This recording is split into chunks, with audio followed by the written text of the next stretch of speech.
fun, he was sweet, he was likable, he was capable, he had a great life. Young dad with 2 great kids, fabulous, wonderful wife, good job. And then one day, Dave's wife was diagnosed with cancer. And after a long, hard slog, she lost the battle and died. And Dave was now left to raise his 2 great kids, young, hold down his great job on his own, didn't have extended family that lived nearby. And he worked real hard to make it work. He had a great job that he was good at. But that meant that he was increasingly asked to go to trainings and special events and work overtime, which meant he had less time to be with his kids and no time to deal with his own grieving. And as months progressed, he was getting more and more crazed. In fact, he was finding himself truly, as he likes to say, at the end of my rope. And not just, flippantly, but I was having trouble keeping my memory. I was having trouble doing at my work. I really didn't know what I was going to do.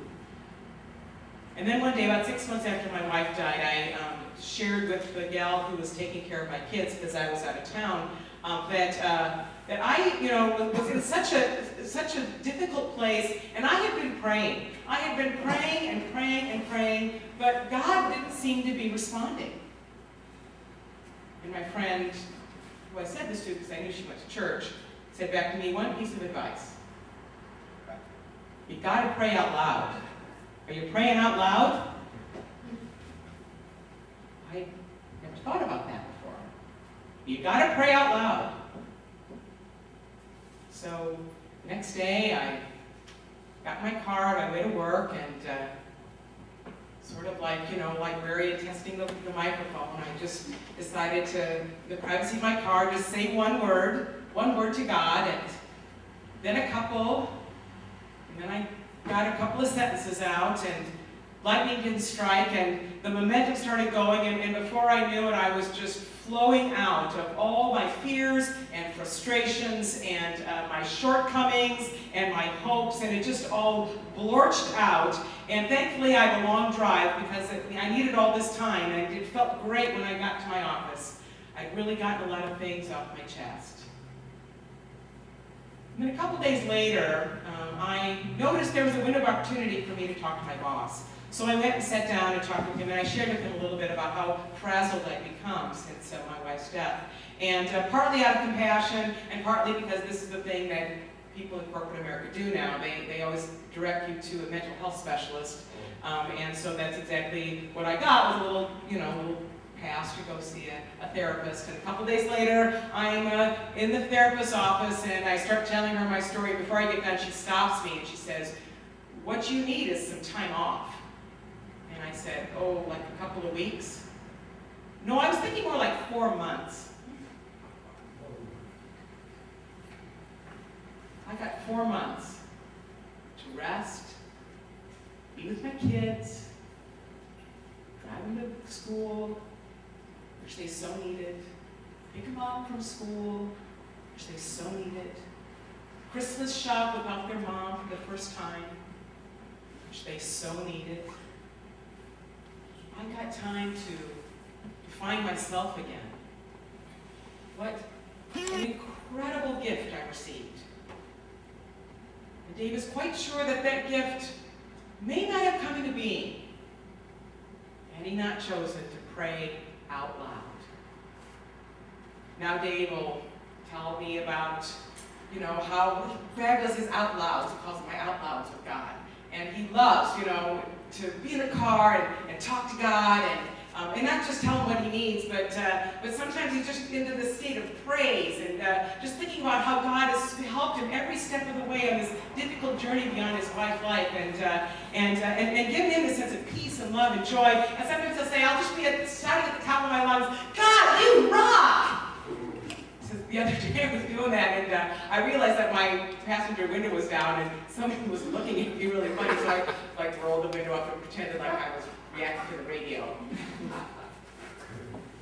I could not find a more enthusiastic proponent of the idea that part of the arsenal of our prayers needs to be prayers that we are comfortable and confident doing, or just crazy to do out loud. We've been, last week and this week and next week, we're learning and relearning what Jesus has to teach us about prayer. Partly because that's the first thing the disciples in the Gospels want to learn. They want to learn how to pray, and that's a great first step as we seek to deepen our spiritual paths, our spiritual journey, learning prayer. And the lesson today that Jesus would teach us: pray out loud. Now, he helps teach us this by giving us a story. A very strange story. It's a parable, and so it's not surprising that it's strange, because parables are by nature riddles. And he tells this story about a man who's got a visitor that comes surprisingly at midnight. Now, this would not be that unusual of an event in the Middle East, because for one thing, it's very, very hot, and so in the afternoons people siesta and resume their work after the sun goes down, and they're traveling, that sort of thing. So somebody showing up at midnight would not be a big surprise. And it's an absolute horror if somebody shows up at your door and you do not have food to give them.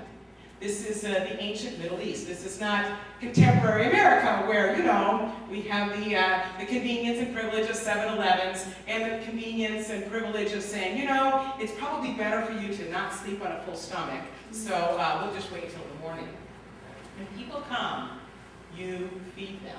And if you've ever been to other cultures, particularly more traditional cultures, you know that when you go to visit somebody, it's not just for a couple minutes. You've got to be ready to sit down, and they'll get out a full-scale meal, even if you come at, whatever time you come, at 8 in the morning, at 4 in the afternoon, at 5 in the afternoon. When I was at Claremont, at seminary, I decided to take a study break and go meet and visit the family of a Korean student that was in my class.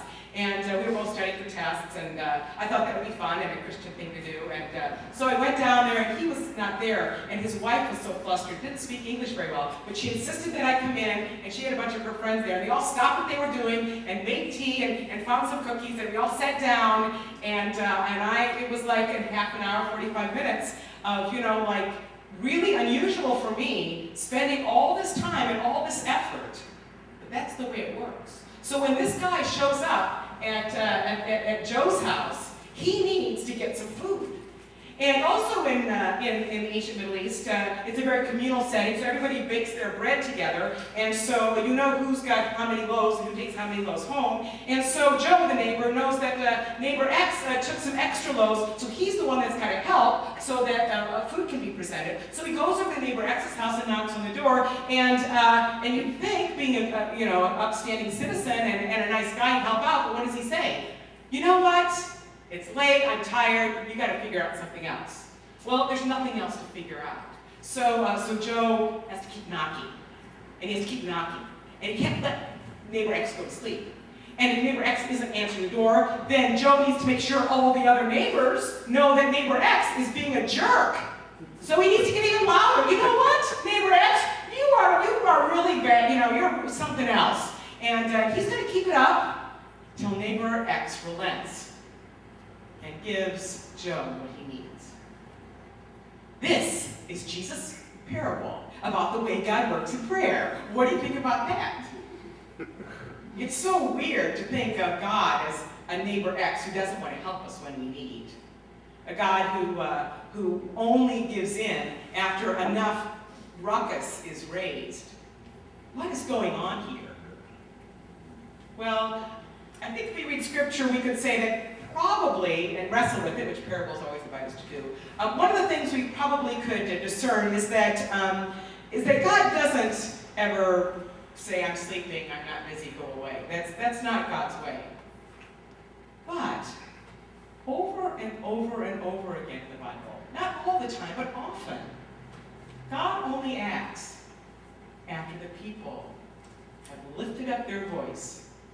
God only acts after God experiences language.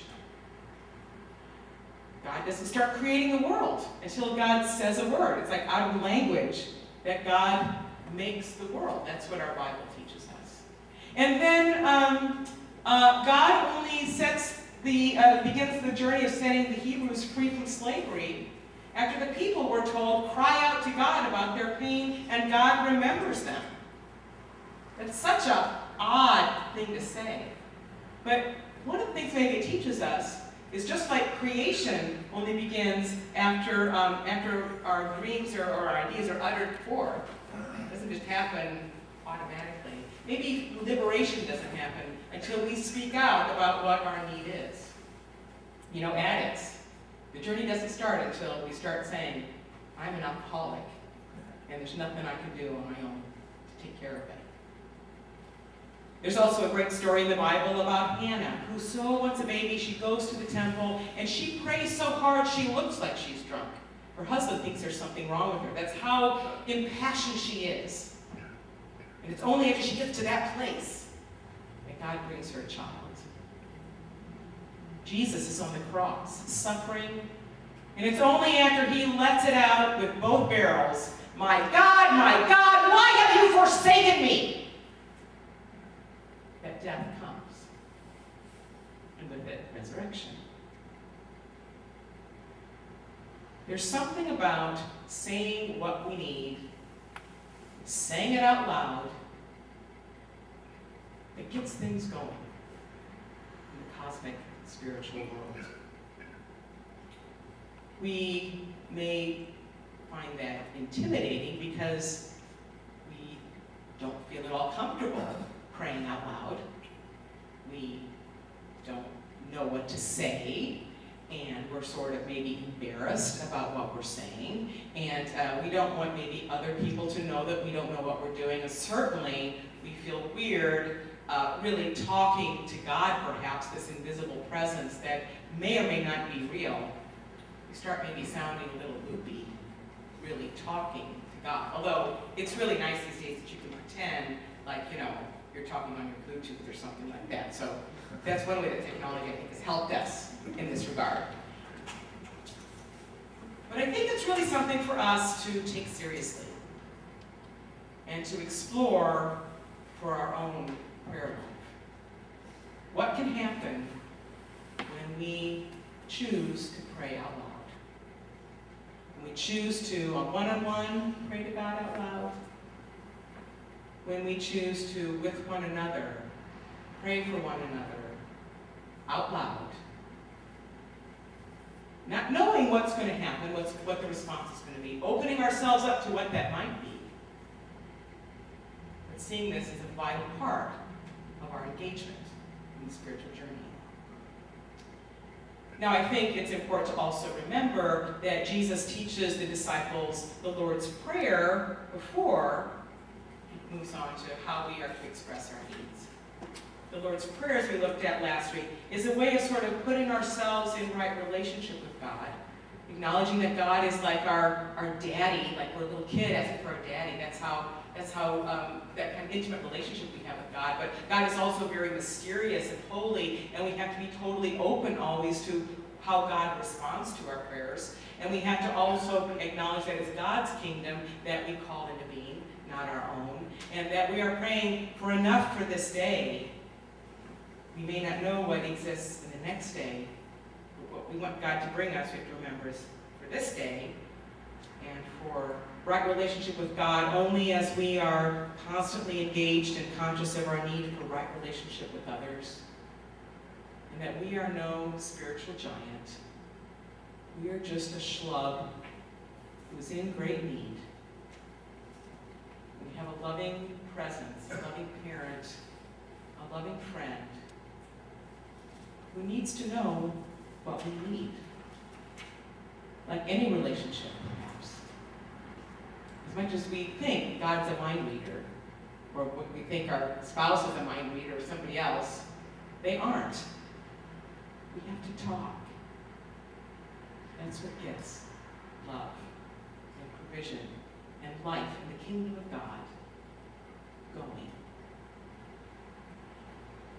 There's a church just west of us a little bit called the Church on the Way. And you may be familiar with that church. It's a pretty big church, and it's filled every Sunday with people that are just on fire for God and on fire for being out in the world and God's love. And one of the things that they do every Sunday that their pastor, Jack Haker, has, I think, kind of invented, and something that we would do in St. Louis every once in a while. It was very powerful. And that's every Sunday when they come to worship, as a part, they gather in small groups and pray for one another. Just for a little bit of time, 4 to 6 people. Everybody shares something that they would like prayer for, and then they take turns praying for one another. Maybe the person on the right prays for the person on their left, and that sort of thing. And they all do that. And if there's somebody in that circle that doesn't care to be a part of it, they can just say, I would just like to observe, and that's totally fine. But people come every Sunday to do that. They discover all sorts of amazing things happening in their lives and with one another as they've taken the risk of speaking aloud something that they would like prayer for, a need that they have. So I thought it would be great to try that out today. We're going to try out prayer circles. And there's no right or wrong, and this is just a grand experiment, and if it's fun, we can try it again. If it's icky and quick hits, and clearly God wasn't happy with the fact that we were doing prayer circle, then then you don't have to do it anymore. But what I would like to do is have us all stand. We're all going to stand.